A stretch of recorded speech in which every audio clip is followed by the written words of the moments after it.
қаздың балапандары баптаулы. Енді таңғы астың қамына көшейін. Кабачкелер гүлдеп шығып жатыр. Кесе. Кабачкелерді осындай көлемде турап алдым.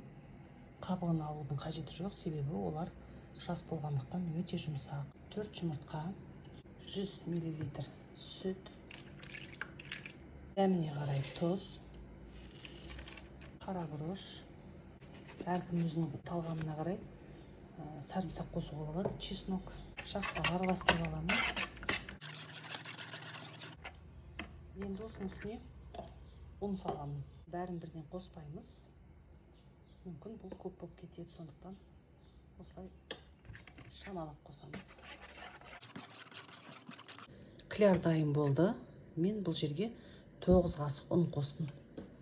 Қазір қоюлығын сіздерге көрсетіп жіберейін.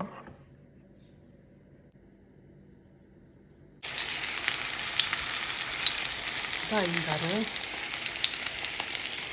тамаша болып қуырылып жатыр.